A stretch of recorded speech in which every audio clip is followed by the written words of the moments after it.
저는 평범한 집에서 자라왔어요.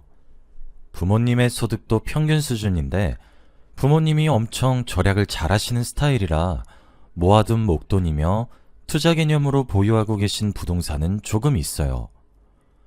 어렸을 때는 집이 가난한 것도 아닌데 모든 부분에서 절약하시려는 부모님을 보고 유난이다 생각한 적도 있지만 커서 보니 부모님이 노후를 위해 현명하게 살아오셨구나 하는 생각이 들어요. 남편은 성격도 저랑 잘 맞고 다정하고 직업도 나름 안정적입니다. 공무원이에요. 엄청나게 매력적이고 잘생겼다는 아니지만 외모도 제 취향으로 괜찮게 생겼고 배려심 많은 모습이 좋았어요. 딱 한 가지 빼고는 다 마음에 들었죠. 바로 남편이 과할 정도로 돈을 아낀다는 거였는데요. 앞서 말했듯 저희 부모님이 절약하는 차원이랑은 조금 다른 방식이에요. 저희 부모님은 아낄 수 있는 부분을 아끼고 합리적으로 소비하려는 방식이 강하다면 이 사람은 돈 계산을 너무 칼같이 한다는 게 문제랄까요? 연애 때도 그랬습니다. 만난 지 얼마 안 됐을 때 일이었어요. 데이트를 하려고 식당에 갔는데 보통 돈 없는 학생도 아니고 그 나이 때 사람이 아는 사람 소개로 만나서 데이트하는 거면 한쪽이 전부 계산하거나 번갈아 가면서 계산하는 게 일반적이잖아요.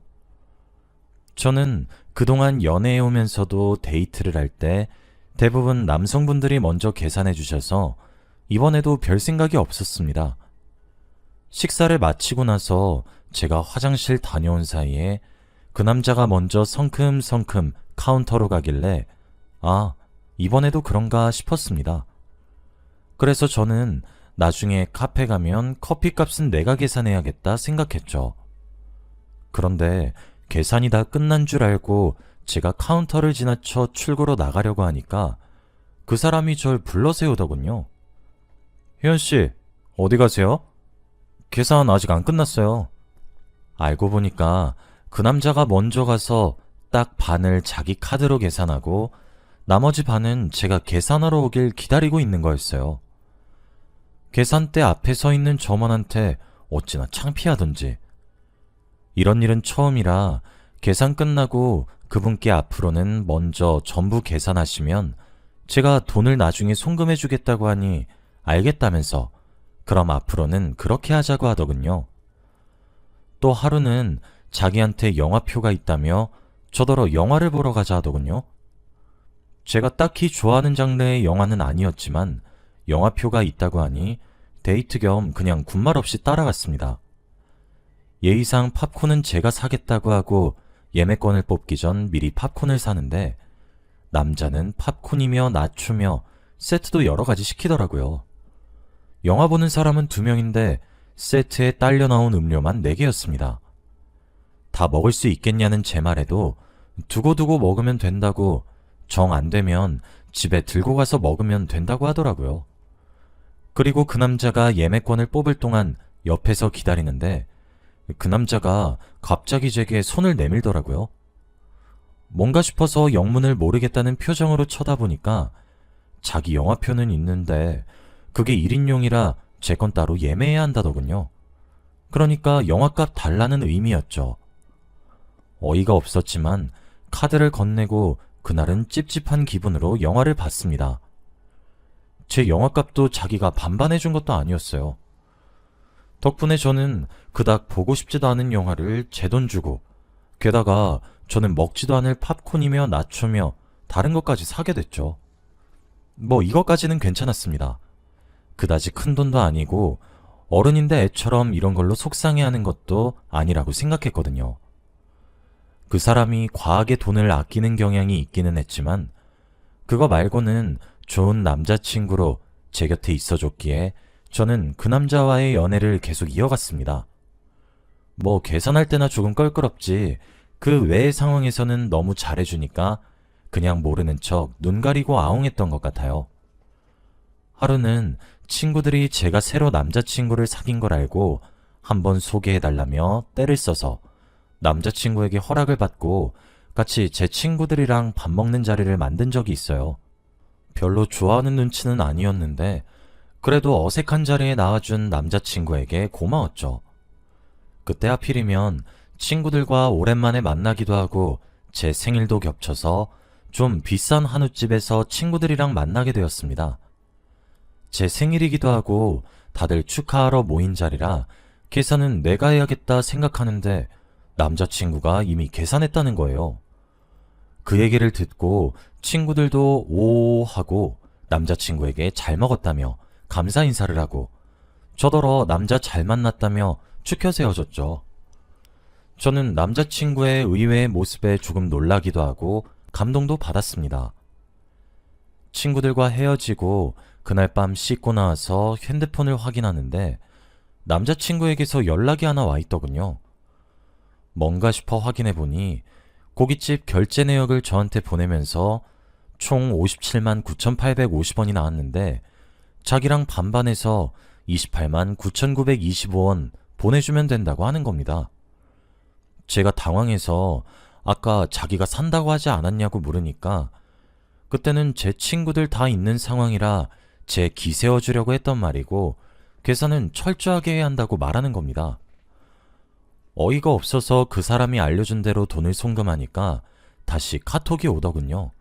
5원 빠졌는데 생일이니까 봐줄게 하고 장난스러운 표정의 이모티콘과 함께 보낸 카톡이었습니다. 너무 작은 단위이다 보니 송금 과정에서 제가 까먹고 그냥 보낸 것 같은데 그런 식의 메시지를 보니까 진짜 5원까지 보내라고 돌려 말하는 카톡인지 아니면 자기가 센스 있다고 느끼는 건지 조금 당황했습니다. 그 일로 조금 마음이 상해서 남자친구에게 솔직하게 털어놓았습니다. 솔직히 사귀는 사이에 이런 식으로 돈 계산하는 거 좀 이해가 안 가. 난 친구들 만날 때도 이렇게 돈 계산 안 해. 서로 사주려고 하지. 내가 너한테 다 사달라고 하는 일도 없을 텐데 꼭 이렇게까지 해야 해? 제 얘기를 가만히 듣던 남자친구가 그제야 입을 열더군요. 남자친구는 진지한 얼굴로 제게 자기 집안 사정을 털어놓았습니다. 사실 나 어렸을 때부터 우리 집이 좀 많이 어려웠어. 지금도 그렇고. 그래서 없는 집에서 자라다 보니까 돈에 집착하게 되고 욕심이 많아진 것 같긴 해. 앞으로는 조금 더 신경 써볼게. 알고 보니 남자친구는 어려운 집에서 자라며 가난 때문에 살아오면서 서러운 일이 많았었나 봐요. 솔직하게 자기 사정을 털어놓으며 씁쓸한 표정을 짓는데 제가 괜히 남의 아픈 상처 건드렸구나 싶어 도리어 미안해졌습니다. 풀 죽은 남자친구를 달래면서 괜찮다고 그런 일이 있었는 줄은 몰랐다고 말해주고 그날 일은 그렇게 마무리됐습니다. 그런 사정이 있다는 걸 알고 나니 돈 문제로 남자친구와 언쟁을 벌이는 건 일부러라도 피하게 되었습니다. 좋게 말하면 제가 이해하기로 마음먹은 거고 나쁘게 말하면 그냥 포기한 거죠. 아무튼 그 후로도 남자친구와 오래 사귀어오다 보니 슬슬 결혼 얘기가 나왔습니다. 뭐 남자친구의 계산적인 성격이 마음에 걸리지 않았다면 그건 거짓말이었지만 좋게 생각해서 어차피 한 가족이 될 거면 둘이 합심해서 돈 모으는 데도 좋을 거고 워낙에 꼼꼼한 성격이니 그런 건 저도 남자친구에게 보고 배울 점이라고 생각했습니다. 결혼 얘기가 나오면 남자친구의 계산적인 성격은 빛을 발하더군요. 뭐 저도 결혼은 확실하게 계산해서 하는 게 나중에 시댁 등살이나 뒤탈이 없겠다 싶어 동의했습니다. 둘 다 모아둔 돈이 넉넉하지는 않아서 어쩔 수 없이 신혼집을 구하는 과정에 저희 부모님 지원이 있었습니다. 결혼식 규모도 작은 마당에 예단 예물도 구시대적이니 그냥 생략하는 게 어떨까 싶어 남자친구에게 말하니 자기 엄마랑 얘기하라고 해서 예비 시모에게 제 의견을 전달하니 펄쩍 뛰더라고요. 아무리 집이 어렵다지만 예단 예물을 생략하는 건 그쪽에서 지금 우리 집을 아주 우습게 보고 있는 거 아니냐며 무시당하는 기분이라며 성을 내시더라고요. 결국 가구며 식장이며 결혼 비용은 반반을 해놓고 예단 예물은 또 저희 집이 부담하는 웃기는 상황이 되었습니다. 그래도 저희 부모님은 한 식구 될 사이인데 이런 걸로 처음부터 사돈 섭섭하게 하면 자기 딸 시집살이 힘들어질까봐 걱정되셨는지 별말 없이 다 준비해 주셨더라고요. 우여곡절 끝에 저는 그 사람과 결혼을 하게 되었습니다. 결혼하면 아예 같이 살게 되는 거니 남편이 된 그 사람의 과한 절약 정신이며 돈 욕심이 저한테도 좋은 쪽으로 작용할 줄 알았어요. 그런데 남편은 가족이라도 얄짤없다는 식으로 굴었습니다. 보통 제 주변 부부들을 보면 크게 두 가지로 나뉘더라고요. 남편이 아예 월급 통장을 맡겨서 아내가 돈 관리를 하는 집, 아니면 둘이 같이 벌어서 각자 일정 부분 생활비를 부담하고 나머지는 알아서 하는 식, 이렇게요. 그런데 저랑 남편은 달랐어요. 남편 성격이 그렇다 보니까 남편이 월급 통장을 저한테 맡기는 건 아예 기대도 안 했습니다. 그래서 둘이 생활비를 같이 부담하는 게 낫겠다. 이 정도면 남편도 공평하다고 생각하겠지 싶었습니다. 그런데 이 남자의 공평은 어떻게 생겨먹은 건지 결혼한 사이인데도 생활비도 각자 그때그때 자기가 필요한 건 자기 돈으로 사자고 하는 겁니다. 그래서 제가 만약 둘이 같이 필요한 건 어떻게 할 거냐 물으니 그때마다 반 나눠서 계산하면 되지 않냐고 하더군요.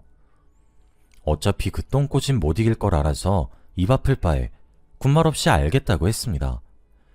그랬더니 역시 저랑 잘 맞는다며 자기를 이해해주는 건 저뿐이라며 알랑방구를 끼더라고요. 그것도 그러려니 했어요. 그리고 저희의 신혼생활이 시작되었습니다. 세상에 이런 신혼이 있나 싶을 정도였어요. 보통 길 가다가 아니면 마트에 갔다가 가족이 좋아하는 거 보이면 별 생각 없이 사잖아요. 좋아해 주길 바라면서요. 아니면 피자나 대용량 냉동식품 같은 건 혼자서 다 먹기 양이 많으니까 가족이랑 같이 나눠 먹겠다는 생각으로 사잖아요. 저도 그런 생각으로 남편이 좋아하는 과자를 사와서 소파에 앉은 남편한테 건네주니까 대뜸 저한테 이렇게 말하는 겁니다. 이거 뭐야? 나 이 과자 내 돈 쓰면서까지 먹고 싶진 않아. 너무 뜻밖의 말에 그게 무슨 소리냐고 되물으니까 남편이 이렇게 답했습니다. 이거 마트에서 당신이 사온 거니까 내가 먹으려면 당신한테 돈 내야지. 남편의 말을 듣고 어안이 벙벙해졌어요. 저런 사고방식은 어디서 나오는 건지 도저히 알다가도 모르겠더라고요. 제가 당황해서 그럴 필요 없다고, 그냥 마트 둘러보다 당신이 좋아하는 거라 사왔다고, 돈 받을 생각 없다고 하니까 그제서야 과자 봉지를 뜯어서 와그작 먹는 겁니다. 이런 식으로 남편의 가치관이랑 제 가치관은 너무 다른 게 점점 티가 나더군요.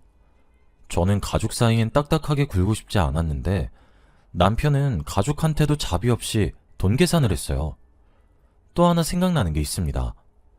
주말 저녁에 다들 외식이나 배달 음식 많이 시켜 드시잖아요. 저희 부부도 주말 저녁에 예능 보고 쉬다 보니 배는 출출한데 집에 마땅히 먹을 게 없어서 배달 음식이나 시켜 먹자 이러고 있었습니다. 당연히 돈은 반반해서 치킨을 시켜서 먹고 있었습니다. 제가 별 생각 없이 날개를 먹는데 남편이 제 손을 찰싹 때리면서 큰 소리를 치는 겁니다. 날개를 2개나 먹으면 어떡해? 그래서 제가 깜짝 놀라 하니 남편이 말을 이었습니다. 치킨에 다리 2, 날개 2이니까 공평하게 한 명당 다리 하나, 날개 하나, 몸통 조각도 반반으로 나눠야지. 당신이 날개 2개 다 먹으면 어떡해? 그래요. 이 남자는 반반 하다못해 치킨 조각도 똑같이 반반을 해야 직성이 풀리는 남자였습니다. 근데 솔직히 이해할 수 없는 게 제가 다른 사람들보다 입이 짧아요. 그래서 치킨도 그렇고 다른 음식도 같이 먹으면 조금 먹고 배불러서 더 안 먹거든요. 남편과 음식 먹을 때도 늘 그런 식이어서 제가 음식을 일찍 남기고 나면 돈은 똑같이 내놓고 자기는 은근슬쩍 제가 남긴 것까지 다 먹어치우는데, 이런 식이면 자기가 그렇게 주장하는 각자 반반하자는 신념에도 어긋나는 거 아닌가요? 솔직히 자기 집이 가난하다는 것도 다 헐 좋은 핑계 같아요. 가난한 집에서 자랐다고 누구나 남편처럼 돈벌레처럼 굴지는 않잖아요. 이렇게 비교하는 게 오히려 가난한 환경에서도 열심히 사시는 분들께 신뢰 아닌가요? 가정 환경을 떠나 그 나이 먹고도 돈에 병적으로 집착하고 계산적으로 구는 건 본인의 문제죠. 차마 쪽팔려서 친구한테는 말 못하겠고 가끔 친언니에게 전화로 이런 일이 있었다고 남편 얘기를 하면 친언니는 경악하면서 세상에 무슨 그렇게 쪼잔한 남자가 다 있냐며 놀라더군요. 연애 때는 왜 말 안 했냐며 그런 남자인 줄 알았으면 자기 여동생이 그런 취급받으면서 결혼 생활하는 거 극구 반대했을 거래요. 그래도 이미 결혼해버린 거 이런 사소한 문제로 이혼까지 가는 건 좀 아닌 것 같아서 한동안 그냥 상황을 지켜보고 있었습니다. 하루는 부부 동반으로 남편을 소개해준 선배 부부와 함께 식사하는 약속이 있던 날이었습니다. 남편을 소개시켜준 회사 선배의 남편분이 제 남편의 대학 선배라 저희 결혼식에도 참석했었죠. 넷이 식사를 하면서 각자 사는 얘기하고 즐겁게 대화를 하는데 제 남편이 잠시 화장실을 간다고 자리를 비운 사이 회사 선배 남편분이 식사 자리는 자기가 계산하겠다고 그동안 제 남편에게 얻어먹은 게 워낙에 많아서 이렇게라도 갚아야 한다고 하시는 겁니다. 남편의 성향을 아는 제가 의아해하며 그런 일이 있었냐고 반문하니까 그분이 전부 얘기해 주시더군요. 알고 보니 남편은 친구나 선배를 만난다 하면 그 자리는 전부 자기가 계산했다고 하더군요. 그게 하루 이틀도 아니고 대학 다닐 시절부터 늘 그랬대요. 계속 얻어먹기만 하면 좀 그래서 하루는 그냥 더치페이 하자고 하니까 남편이 이 나이 먹고 친구 사이에 쪼잔하게 더치페이 하면 기가 안 산다고 말버릇처럼 그렇게 말했다는 겁니다. 저한테는 처음 만났을 때부터 단 이런 단위까지도 칼같이 더치페이를 요구했으면서 뒤에서는 대인배인양 만나는 자리마다 자기가 결제하고 다녔다는 사실을 아니까 어이가 없는 걸 넘어서 화가 치밀더군요. 남편에게 저는 대체 어떤 의미였나 싶기도 하고 누울 자리 보고 발 뻗은 건가 진짜 이기적이고 간사한 사람이다 라는 생각밖에 안 들더라고요. 남편이 화장실에서 돌아오고 저는 간신히 화를 참으며 선배 부부와 헤어지기 전까지 예의 바른 모습을 보였습니다. 그리고 그 후부터 저도 남편이랑 똑같이 굴기로 마음먹었어요. 아예 정신 차리게 해야겠다 싶어서 처음부터 세게 나가기로 결심했죠. 당장 은행에 가서 돈부터 찾았습니다. 저희 결혼할 때 가구며 집이며 남편이 부담한 비용만큼 딱 돈을 찾았어요. 웃긴 게 결혼 당시에 종류별로 액수를 계산해둔 수첩이 있어서 정확하게 돈을 준비할 수 있겠더라고요. 그래서 하루 날을 봐서 남편 옷이며 짐을 장기 해외여행용 제일 큰 캐리어에 최대한 담아 현관문 밖에 내놓은 뒤 집 비밀번호를 바꾸었습니다. 그리고 돈을 송금하고 우리 결혼할 때 집이며 가구며 당신이 부담한 비용 그대로니까 이거 받고 이제 내 집에서 나가로 문자를 보냈습니다. 거기에다가 추신으로 그래도 가족이니까 감가상가까지는 계산 안 했다고 이만하면 당신이 그렇게 사랑하는 공평에 가깝지 않냐고 남겨놨죠. 문자를 보내고 얼마 안 있어 남편에게 전화가 왔는데 전부 무시했습니다. 남편이 퇴근할 시간쯤 되니 문 밖에 나와 있는 자기 짐을 확인한 건지 문을 쾅쾅 두들기면서 문 열라고 뭐 하는 짓이냐고 소리치더군요. 거기에 대고 한마디 해줬습니다. 뭐가? 당신 공평 좋아하잖아. 나는 딱 이 집에 당신이 차지하고 있던 몫만큼 돈 보내줬으니까 불공평한 거 없어. 나머지 짐은 차근차근 붙여줄게. 제 말을 듣고는 화를 내면서 소리치는데 그래봤자 저는 집안에서 TV나 보며 신경 끄고 있으니 어느새 알아서 조용해지더군요. 그때가 한겨울이었는데 추워서 아마 시댁으로 갔거나 한 것 같았습니다. 그리고 제 폰으로 다시 문자가 오더군요. 이대로 자기랑 이혼하자는 거냐고 묻더라고요. 거기에 대고 천연스럽게 아니라고 이혼할 생각은 앞으로 당신이 처신 어떻게 하느냐에 따라 달라질 거라고 하고 그동안 그놈의 공평 논리로 돈 아끼고 그 돈으로는 친구들 사이에서 기세우니까 좋았냐고 보내주었습니다. 그러자 바로 전화가 와서 어떻게 알았냐고 묻더군요. 선배 남편이 곤란해질 걸 생각해서 사실을 알게 된 경위에 대해서는 대충 얼머무렸습니다. 당신 반반 좋아하잖아. 그래서 내가 더 많이 부담했던 불공평한 결혼은 당신이 견디지 못할 것 같아서 그랬지. 이참에 시댁 가서 예단 예물도 다시 달라고 할까봐? 그건 반반도 아니었는데 당신은 어떻게 참았대? 말이 좋아 반반이지. 그냥 지돈 아끼려는 수작인 거 모를 줄 알았어? 아무튼 집도 지분으로만 따지면 우리 부모님 지연이 절반 이상이니까 당신 논리로 따지면 살 자격 없지. 집값 절반 마련해오면 문 열어줄게. 돈 열심히 모아. 일부러 열받으라고 순진한 말투로 약을 올리니까 남편도 전화해 대고 뭐라 하더군요. 굳이 들을 필요 없다고 생각을 해서 그냥 끊어버렸습니다. 며칠간은 자기도 화가 났는지 딱딱한 말투로 비밀번호 알려달라, 자기랑 진짜 따로 떨어져 살 생각이냐 등등 문자가 여러 개 왔어요. 그런데 시간이 지나도 제가 입장을 바꿀 생각이 없다는 걸 알자마자 꼬리를 내리고 저자세로 나오더군요. 여보, 미안해. 그동안 얼마나 서운했을지 다 알아. 앞으로는 나도 달라질게. 한 번만 기회를 줘. 부탁이야. 그래도 부부인데 어떻게 따로 떨어져 살아. 일단은 남편이 진심으로 자기 행동을 돌아보는 듯한 눈치처럼 보여서 남편 말대로 기회를 줘보기로 했습니다. 제가 아예 월급 통장을 맡기라는 조건을 걸었는데도 오케이 하더군요. 다행히 한번 호되게 당해보고 나니 효과가 있었는지 남편도 전보다는 훨씬 나아졌어요. 가끔 예뻘은 나올 때도 있었는데 그때마다 제가 따로 살고 싶냐고 주의 주면 다시 정신을 차립니다.